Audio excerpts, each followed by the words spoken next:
सध्या डायबिटीस आणि blood pressure मला असं वाटतं जवळजवळ 90 काय 95% लोकांना 40 आणि आता तर आपण बघतो 30 मध्ये पण हे व्हायला लागले. हो, कसं आहे शुगर आपल्याला म्हणजे आपण म्हणतो की लहान मुलांना ना पहिले आपण खूप लाडू खजूर म्हणजे पोषण होण्यासाठी ते आवश्यक आहे ना, पण आता क्वालिटी राहिली आहे का तेवढी नाही ना, मग ती साखर कुठेतरी वाढत जाते. आणि मी कायम एक्झाम्पल काय देते, आपण लाडवाचा पाक करतो बघा तयार, तो कसा घट्ट असतो आणि मग त्याची गोळी होते चिकट एक तारी पाक. हां, मग त्यामुळे काय होतं, जर तुम्ही विचार करा तुमच्या रक्तामधली साखर अशी वाढली तर काय होईल, असं रक्त होईल ना, मग कोलेस्ट्रॉल वाढेल, मग डोळ्यामध्ये ते पॅचेस येतील, पायामध्ये तो त्रास होईल. मग कशालाही ब्लड शुगर हवी आहे, ही काय येते, स्ट्रेस, जेनेटिक किंवा व्यायामाचा अभाव आणि चुकीची जीवनशैली, ह्या गोष्टींकडे लक्ष द्यायचं आहे. असेच आजोबा आलेले, त्यांना पण छान म्हणजे त्यांची शुगर कंट्रोलमध्ये आलेली आणि त्यांना इन्शुलिन चालू होतं ना, पण ते तयार नव्हते बंद करायला. म्हणजे मी त्यांना काय म्हटलं, अकॉर्डिंग टू युअर फिजिशियन तुम्ही ते चेंज करा. तर मी त्यांना सांगितल्यावर ते म्हणाले की मानसी मला तू सांग, मी मंत्र रोज म्हणेन.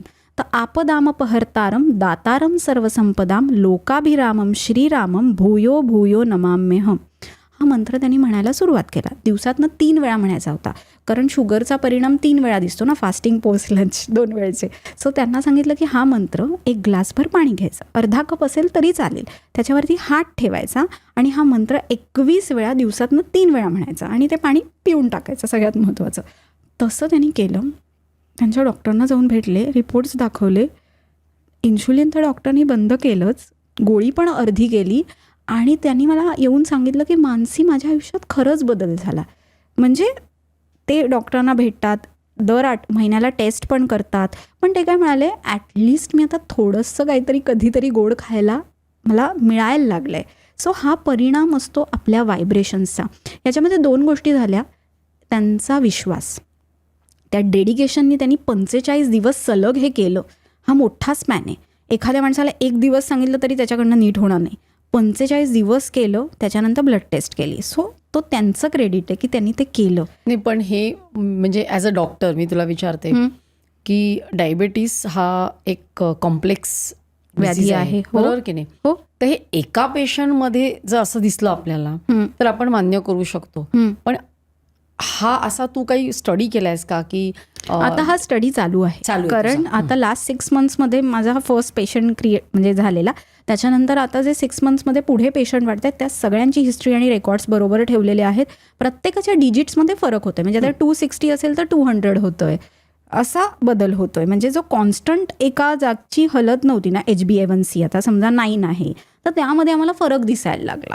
म्हणजे औषध घ्यायचंच आहे. मी परत सांगते की औषध घेऊनच आपल्याला सगळं करायचं आहे. आपण कसं कधी घरी आपल्याला जेवण झाल्यावरती असं वाटलं की आज जरा बडीशोप पण घ्यावी, एक्स्ट्रा पचन होईल, तर तसं हा इफेक्ट आहे. कारण ह्यांनी तुमची मानसिक शक्ती वाढते, म्हणजे आपली हार्मोन्स आपल्या, कारण ब्रेन हा सगळ्यात महत्त्वाचा आहे ना, की ब्रेनकडनं जर कुठेही ते सिग्नल्स गेले नाहीत, आज लिव्हरसारखा जो ऑर्गन आहे त्याच्याकडे दुर्लक्ष केलं जातं.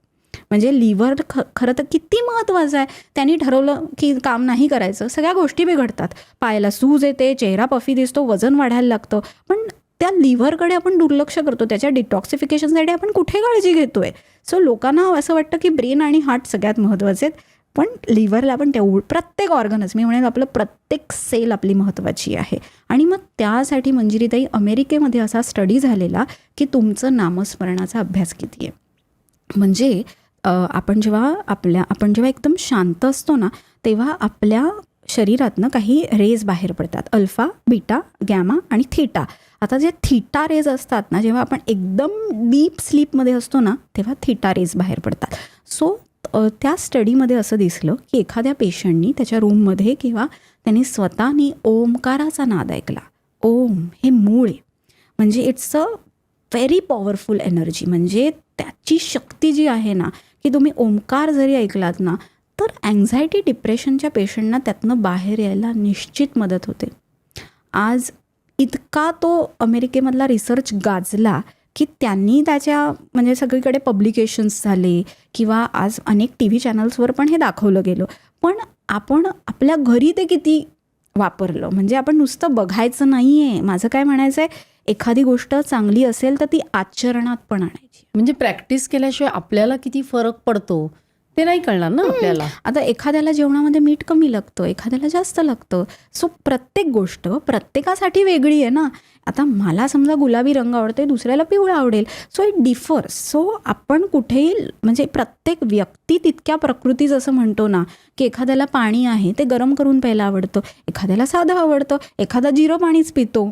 So it differs with every person. So ती आपल्याला काळजी घ्यायला लागते की त्यांना ते नीट समजावणं हे खूप महत्त्वाचं असतं. की आता आज ओमकार म्हणताना तो ओमकार कसा म्हणायचा, उम म्हणजे इथून असा येतो ना तो. हां, म्हणजे तो जो म म्हणतो ना त्याचे व्हायब्रेशन, म्हणजे ओठ दोन्ही मिटून तो म आपला नीट क्लिअर असा ऐकायला यायला पाहिजे, म्हणजे खर्जातनं. म्हणजे आता थायरॉइड ग्लँड इथे असते ना, तिला व्हायब्रेशन्स मिळतात त्या.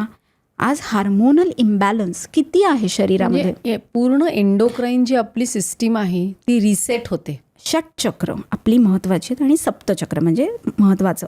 तर त्या चक्रांमध्ये ही सगळी एनर्जी, प्रत्येक चक्र, मूलाधार चक्र असू दे, सहस्त्रार चक्र असू दे, ह्या सगळ्या चक्रांना चॅनलाइज करणं. घड्याळातले सेल गेले की कसे नवीन सेल टाकायला लागतात. So it is energy booster.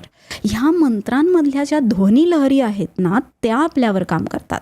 आणि म्हणून आपण म्हणतो बघा ना की घरामध्ये मोठमोठ्याने ओरडून भांडायचं नाही. म्हणजे तुम्ही शांतपणे घरात बोला, शांतपणे भांडा. कधीतरी जोरात भांडायला पण पाहिजे, त्याच्याशिवाय मजा नाही येणार. बट सतत सातत्याने ह्या गोष्टी घरात घडल्या ना की मग ती निगेटिव्हिटी स्प्रेड होते.